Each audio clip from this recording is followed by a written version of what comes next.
पतंग के बारे में तो आप सब जानते होंगे। इसे हम हवा में उड़ाते हैं, पेच लड़ाते हैं और बो काटा चिल्लाते हैं। लेकिन जब मैथमेटिशियंस ने इस शक्ल, इस खास जिसको हम पतंग कहते हैं आम जिंदगी में, इस शक्ल को देखा तो उन्होंने सोचा कि क्यों ना इसे एक मैथमेटिकल शेप के बाद करार दे दिया जाए, मैथमेटिकल शेप बना दिया जाए। तो उन्होंने इसके बारे में कुछ गौर किया और फिर उन्होंने कहा कि जैसे कि आप देख सकते हैं कि ये एक क्वाड्रिलेटरल है, 4 कोनों और 4 अजला वाली एक चीज है, 4 साइड्स हैं इसकी और 4 इसके कॉर्नर्स हैं। तो अब आप देखें तो इसमें जो मैथमेटिशियंस ने कहा काइट के बारे में, तो उन्होंने कहा कि ये एक ऐसी चीज है जिसके 4 साइड्स हैं, एक ऐसी क्वाड्रिलेटरल इसकी 4 साइड्स हैं और इसकी एडजेसेंट साइड्स जो हैं, या यूं कहें कि इसमें 2 पेयर्स हैं साइड्स के और 2 साइड यानी कि 2 पेयर्स हैं कॉन्ग्रुएंट साइड्स के, और ये 2 पेयर्स में हर पेयर में जो साइड्स हैं वो एक दूसरे के साथ एडजेसेंट हैं, मिली हुई हैं। याद रखिए इसमें मिली हुई हैं, जिस तरह की ये मैंने अभी एक मार्क किया 2 कॉन्ग्रुएंट साइड्स और ये दूसरा पेयर है कॉन्ग्रुएंट साइड्स का। तो इस शक्ल को उन्होंने कहा, और ये देखें ये मिले हुए हैं, तो इस शक्ल को उन्होंने कहा कि ये काइट यानी के पतंग है। तो अब जो डेफिनेशन हुई क्या हुई काइट की, कि एक ऐसा क्वाड्रिलेटरल जिसमें के 2 पेयर्स हों कॉन्ग्रुएंट साइड्स के, जबकि शर्त क्या है, शर्त यह है कि वो जो कॉन्ग्रुएंट साइड्स हैं वो एक दूसरे से मिली हुई हों, यानी कि एडजेसेंट हो, मिली हुई हो। तो अब आप कहेंगे कि चलिए आपने एक बात तो ये बता दी, लेकिन अगर ये कॉन्ग्रुएंट साइड्स एडजेसेंट ना हो, जैसे कि ये साइड्स हैं एडजेसेंट हैं, लेकिन क्या ऐसी कौन सी शेप की हम बात कर सकते हैं जिसमें कि कॉन्ग्रुएंट साइड्स जो हैं वो एडजेसेंट ना हो? तो फर्ज कीजिए ये एक साइड है और दूसरी साइड ये है जो कि इससे कॉन्ग्रुएंट तो है लेकिन एडजेसेंट नहीं है। जाहिर बात है जब एडजेसेंट नहीं होगी तो क्वाड्रिलेटरल में अपोजिट होगी। इसी तरीके से दूसरा पेयर कॉन्ग्रुएंट साइड्स का ये इसके साथ कॉन्ग्रुएंट, तो ये अपोजिट साइड्स हैं, एडजेसेंट साइड्स नहीं है। पेयर जरूर है लेकिन एडजेसेंट साइड्स का नहीं है। तो इसको हम क्या कहते हैं?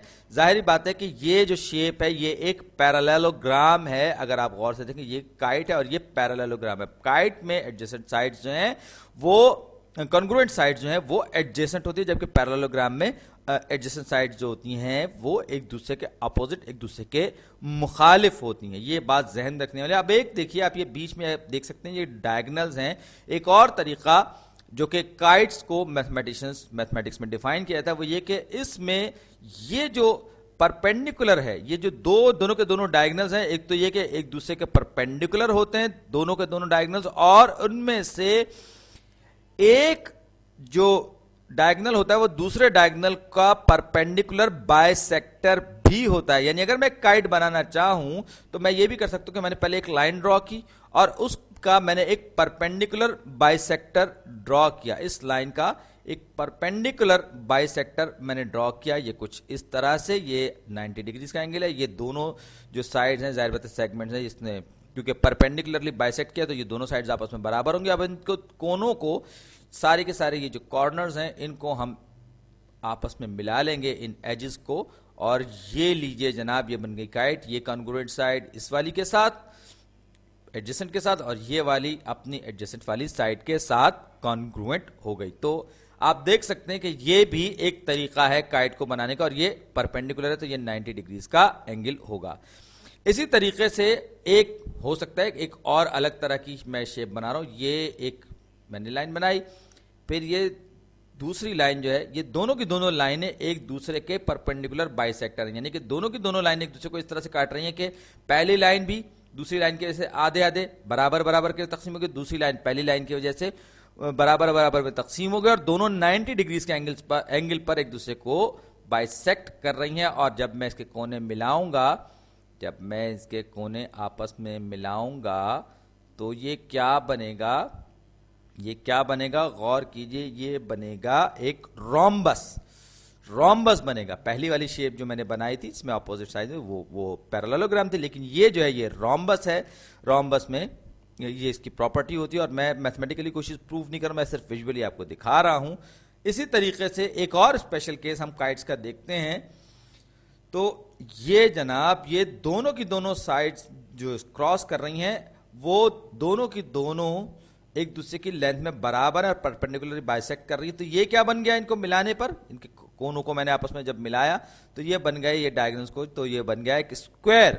یعنی کہ اسکوائر جو ہے وہ بھی ایک اسپیشل کیس ہے رومبس کا.